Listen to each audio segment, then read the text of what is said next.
জুলাই বিপ্লবে কারারুদ্ধ থাকায় ১৯ জুলাই থেকে ৬ August ২০২৪ diploma engineers association of Bangladesh DEAB এর মহাসচিব ও আইডিইবি অন্তর্বর্তীকালীন কেন্দ্রীয় কমিটির সদস্য সচিব প্রকৌশলী কাজী সাখাওয়াত হোসেনকে সম্মাননা ক্রেস্ট প্রদান করেন স্থানীয় সরকার, পল্লী উন্নয়ন ও সমবায় মন্ত্রণালয়ের মাননীয় উপদেষ্টা জনাব এ.এফ. হাসান আরিফ।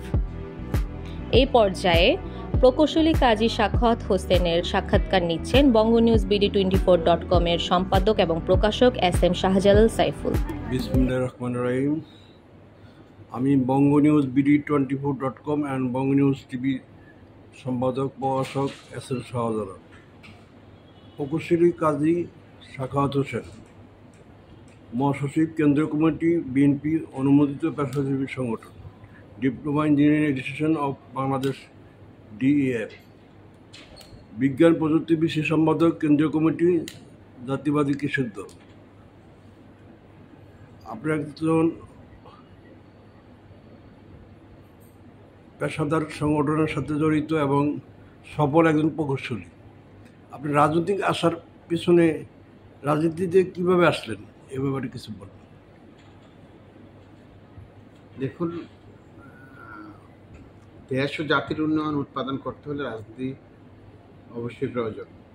মানে এর মাধ্যমে যত সহজে জনসেবা করা যায় সেটা প্রয়োজন বিধায়ী আমি ছোটবেলা থেকে রাজনীতি সম্পৃক্ত হয়েছি এবং দেশ ও জাতির জন্য কিছু করার ইচ্ছা ছোটবেলাও ছিল, এখনো আছে, ভবিষ্যতে থাকবে।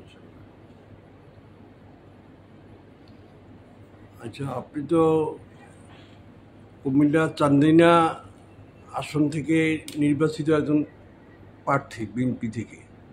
আপনি কতটুকু আশাবাদী আপনি এখন থেকে নমিনেশন পাওয়ার ব্যাপারে কিছু বলবেন? আমি ছোটবেলা থেকেই আমার এলাকাতে রাজনীতি সম্পৃক্ত।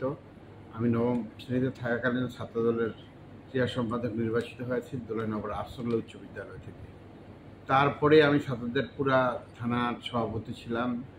যুবদলের 7বার কাউন্সিল করে আমি চান্দিনা উপজেলার যুবদলের সভাপতি ছিলাম। যেহেতু ছোটবেলা থেকেই তৃণমূল পর্যায়ে আমার রাজনীতি চর্চা রয়েছে, সে কারণে আমি আশা করি দল সঠিক মূল্যায়ন করলে অবশ্যই আমি সেখানে প্রার্থী হিসাবে মনোনয়ন পাওয়ার সম্ভাবনা বেশি।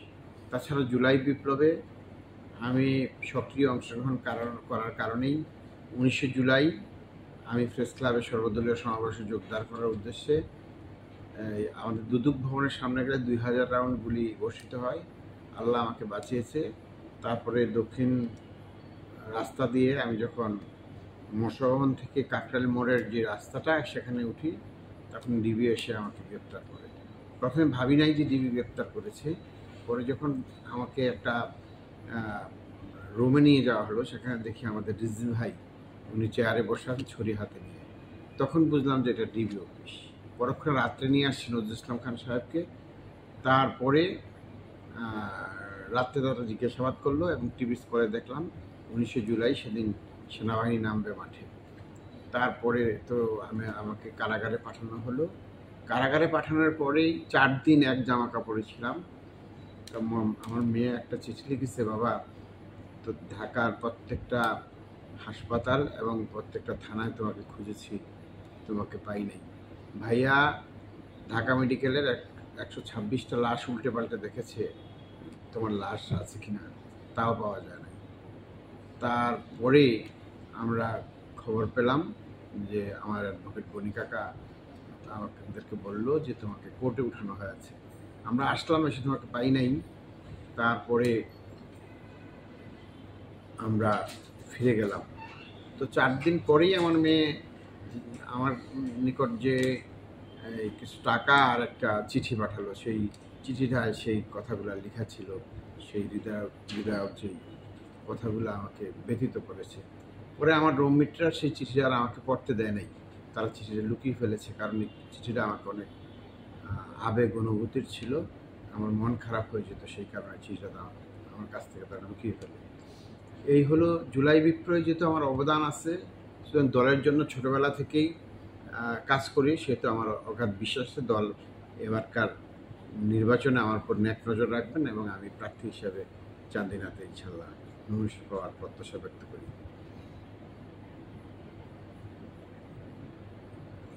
আপনার ভারপ্রাপ্ত বিএনপি ভারপ্রাপ্ত চেয়ারম্যান তারেক রহমানের ব্যাপারে কিছু ইসলামিক দল এবং কিছু দল কটূক্তি কথা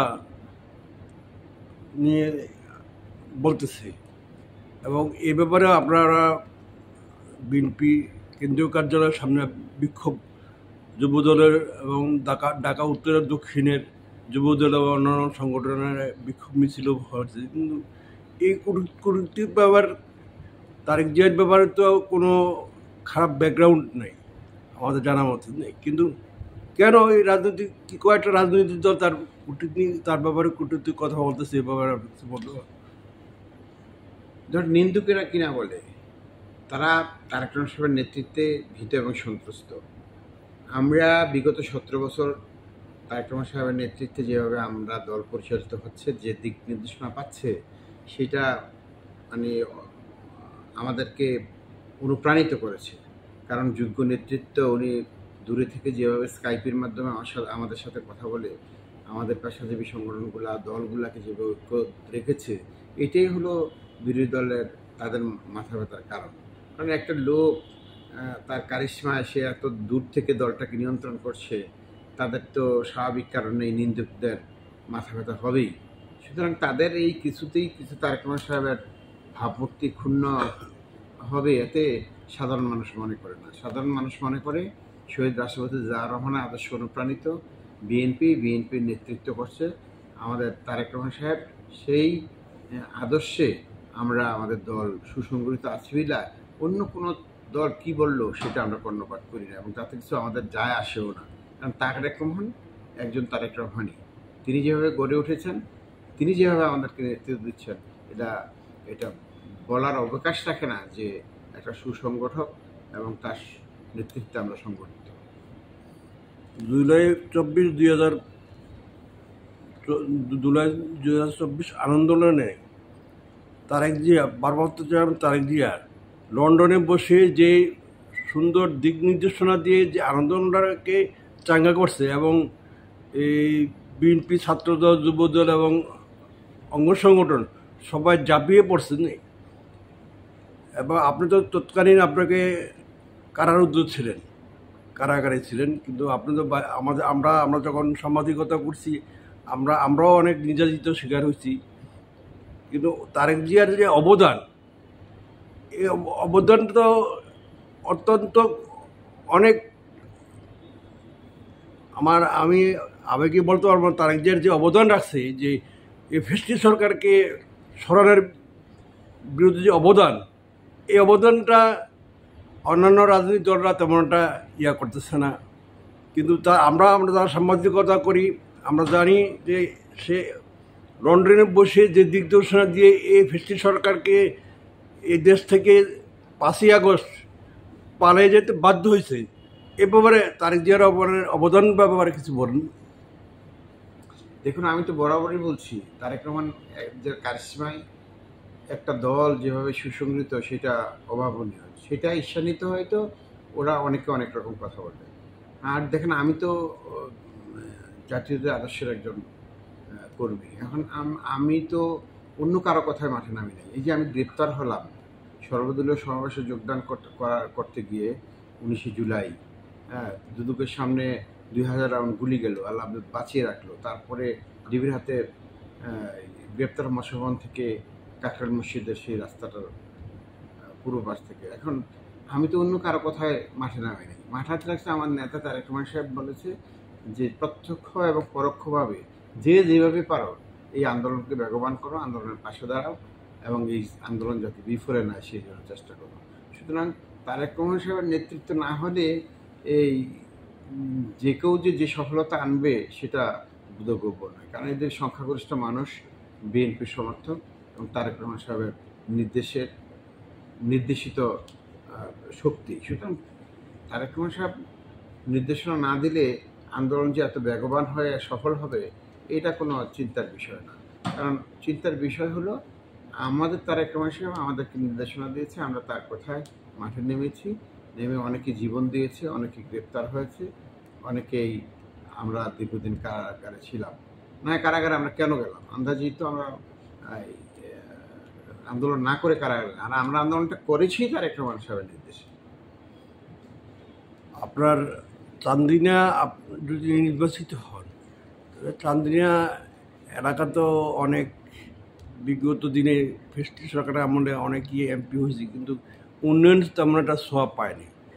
এবং আপনি চান্দিনার উন্নয়নের ব্যাপারে কী ধরনের আপনার উন্নয়ন কীভাবে করবেন এই ব্যাপারে আবার কিছু বলুন। দেখুন, আমাদের উন্নয়নের অনেকগুলো বিষয়ই চান্দিনায় রয়েছে। যেমন রাস্তাঘাট এখন অনেকগুলো ভাঙ্গাচুরা, সেগুলো মেরামতকরণ।